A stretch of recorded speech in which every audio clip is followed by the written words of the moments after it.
question for you. Why do you work? Now, take a moment and really think about it. You might be thinking, because I need to, what kind of a question is that? But here's the thing. I think that is the exact preconditioned thinking that keeps people working in jobs that they absolutely hate. Maybe you're like I was. You really want to leave your job, maybe even start your own business, but you have to work, right? But today I want to challenge your thinking. So if you have any aspirations to quit your job now or in the future, please hear me out. A little over 3 years ago, I posed this question to my husband when we were considering the next chapter in our lives. We had just put a pause on work to become full-time caregivers, and we were discussing whether or not to return to work, which, quite honestly, I really didn't want to do. And I said to him, think about why we work. We work to make money, to live, to pay for things. Yes, there's meaning and purpose, having a community of people that you work with, socialization, all that, but you can do all those things for free. Ultimately, we work to get a paycheck to pay for life. Now, I know that this isn't some kind of an epiphany, but it was as if I was truly understanding for the very first time why we work. Now, if you have any dreams about quitting your job, you have to understand what I'm going to cover in this video today. It will probably help you decide to pursue your dreams, because life isn't about working a job you hate until you retire or die. So today, I am going to be your personal coach to help you rethink work and how it fits into your life. And maybe you'll stop sitting on the sidelines, envious of people who have gone into another career or started their own business, and you'll take action on your dreams. So first, let's talk about the 3 main drivers of why we work. There's money, purpose, and community or socialization. And I believe all of those things are important. But I think that the majority of us forgo that purpose and community because money has become our number 1 driver. And increasingly, it is resulting in a depressed, burned out, and purposeless group of workers. But there is a way out if you come to understand what I realized. And by the way, I'm Michelle. Welcome back to Connect. It is good to have you here. So let's take a deep dive into these 3 drivers. Too much of one and too little of another can have a huge negative impact on your life. And you're at work a fair chunk of the day. So money, it is the number 1 driver. And there's proof of this. We even talk about the golden handcuffs, right? And of course we need money. Life is expensive. A 2021 Pew Research report found that 70% of workers say that money or their salary is their top priority. And we need to cover rent or mortgages, our groceries, your utilities, and maybe a vacation if you're lucky. But here's the thing. Too often, this focus on money leads to chasing higher pay at the cost of everything else. And it leaves us burned out. Now, I've talked about burnout in several of my videos before, and I see it all the time. People stuck in jobs that drain them, that deteriorate their physical, their mental, emotional, and spiritual well-being because they feel they have to stay for the paycheck. Now, the next one that we're going to talk about actually ties into that paycheck, and that's purpose. And sometimes with our work, we say, I'm fulfilling my purpose in this world. And believe me, I totally used to believe that as a teacher and a principal. I felt like my work was my purpose. And work shapes how we see ourselves. And maybe you're a teacher or a marketer or an engineer or a healthcare worker. Your work becomes a part of your identity without you even knowing. And you likely tether a sizable portion of your self-worth to the value you provide as an employee. Your career title and the salary attached to it heavily influence your self-perception. But here is the problem. Gallup's latest 2025 data shows that only 30% of U.S. workers feel connected to their jobs. And that means that 70% of us are totally disengaged, and 19% of that 70% are outright miserable. So do you see the problem? We're tying our identities and self-worth to that thing that makes us feel miserable. What? Why? Now, this gap happens for a variety of reasons, and I'll cover just a few here. Oftentimes, we choose our careers when we're young, before we really know what we value. And then we may feel obligated to stay in that career because we spent so much money getting educated in that field. Sometimes we take jobs to get a certain pay or to conform to certain social pressures, like parents that pressure their kids to go into a particular field. And I hear these complaints all the time from disillusioned workers. And what winds up happening is you're chasing titles and higher pay to feel more valued in the world. Now, as an expert on experiencing burnout, I believe this gap between what we do and why we do it is a primary trigger for long-term, chronic, habitual burnout. Okay, so we still need to cover connection. Work gives us a community, our colleagues, mentors, and even friends. And you may absolutely love the people you work with, even if your job makes you miserable. And in fact, 58% of workers stay in their jobs because of the relationships they have built there. So this ties in even more with us tethering our identities to our work. But let's say that the workplace culture is toxic.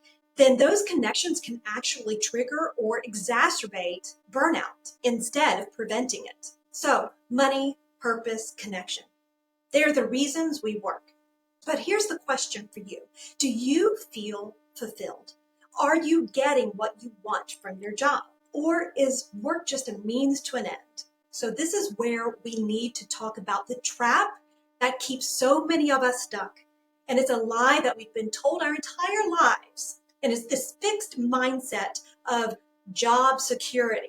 Society tells us that a good job equals security, and that security comes by way of health insurance, a steady paycheck, and matching contribution to your 401k. And we're told that staying in a job or in a career for a long time is the best thing, the most intelligent thing to do. And that things like starting a new career, especially later in life, or starting your own solo business is risky, unstable, and even reckless. Why would you even consider starting one? But is it? Is it risky? I used to believe it too. Then there were several instances throughout my career that showed me that jobs aren't that secure.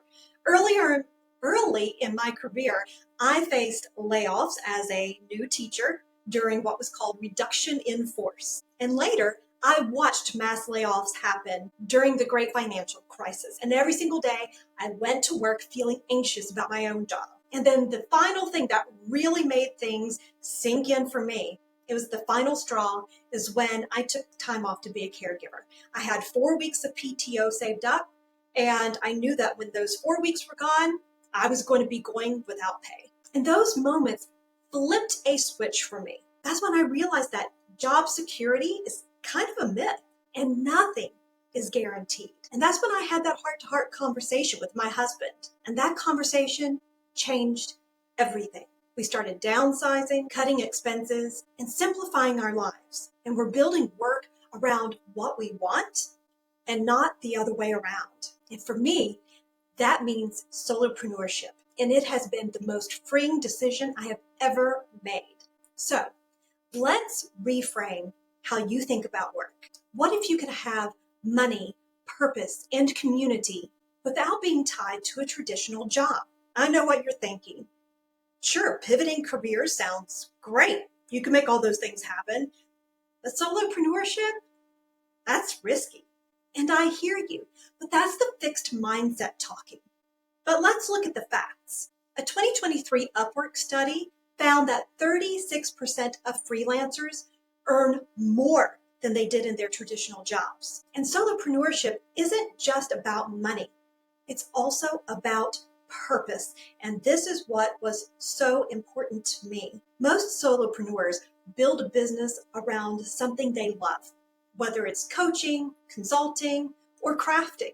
And connection is a whole new world. A lot of people fear solopreneurship because they're going to be working alone by themselves, but there is a thriving and growing community of solopreneurs that you can connect with. And if going solo isn't your thing, that's okay.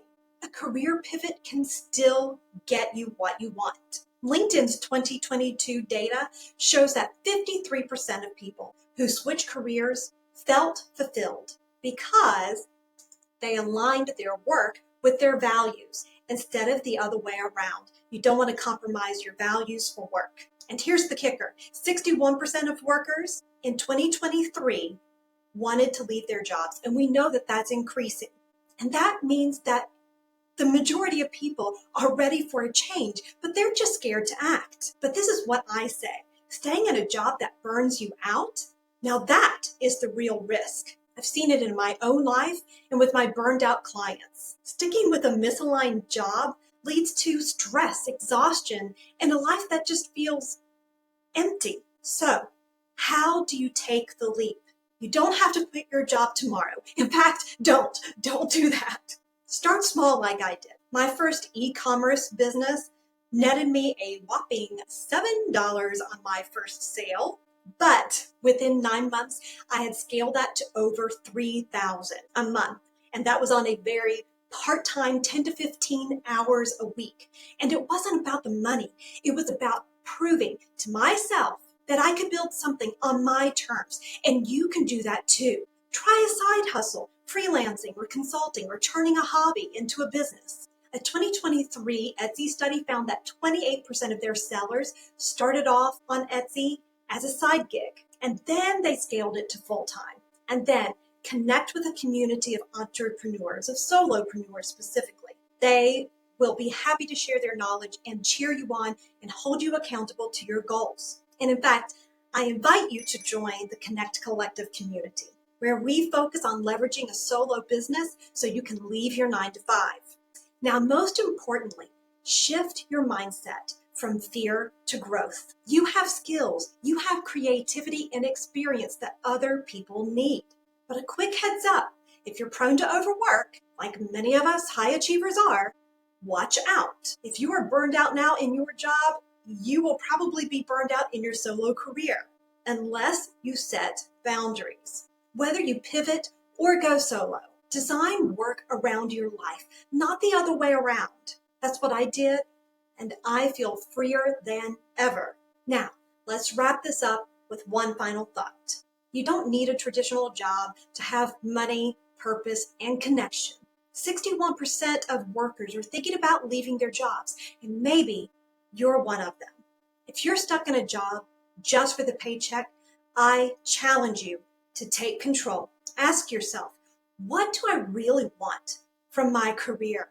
Now, 3 years ago, I bet on myself, my dreams, my creativity, my gifts. And it wasn't easy, but it was 100% worth it. So I would love to hear your why for why you work and what step you're ready to take to either pivot into another career or start your own business. And whichever one you choose, what is one step you could take today? Tell me in the comments below and let's talk about it. If you found this video helpful, please give it a like, subscribe, and ring the notification bell so you don't miss a single video on building a values-led life and living on your terms.